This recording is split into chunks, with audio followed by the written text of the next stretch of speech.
As mentioned, this is what I look like when I'm completely exhausted. No makeup, no intro, no outro, real talk. Violence and non-violence, in theory and in practice, remain profoundly important fundamental issues for vegans to be able to get to grips with. And again, why is that? It's not just because violence is a means to an end, but violence shapes the end, shapes the objective so profoundly of what you're trying to do that it pollutes or it distorts all of the stages leading up to that.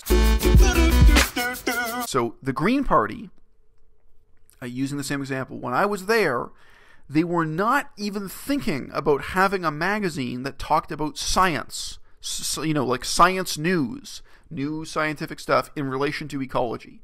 Even though it was so obvious, like if you're doing fundraising, you want people to donate money to you because you're an ecological movement, the type of people who donate money, they will really value a magazine that comes out every 3 months telling you about recent events, within Canada, but recent scientific discoveries, recent research related to ecology, related to pollution in some river, or that's what those people want to read about. But that was a shockingly new idea, a shockingly original idea to people inside the Green Party when I presented to them. Not because they're stupid, or some of them are stupid, but they do not think in those terms at all, because the paradigm of violent revolution, the paradigm, that outcome, thinking in those terms, means they're not thinking about the really constructive methods of how to build a constituency, of how to build an effective movement.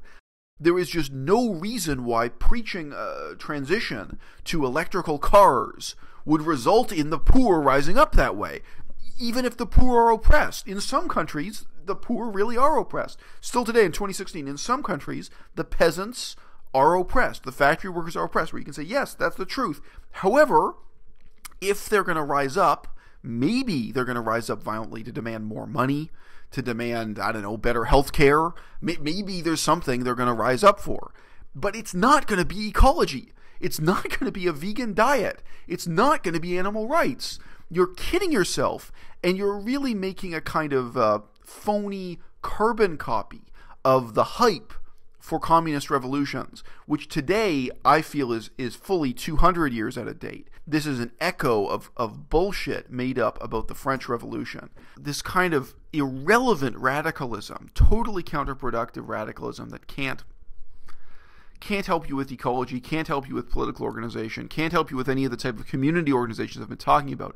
And it's a way of thinking about social change that, because it is rooted in violence and its ultimate objectives are violence and its means are violence, it never thinks through the type of examples you guys have heard me talk about 10 times on this channel. What about cigarette smoking and how cigarette smoking has changed society? What about social organizations like Mothers Against Drunk Driving, really effective non-party forms of activism?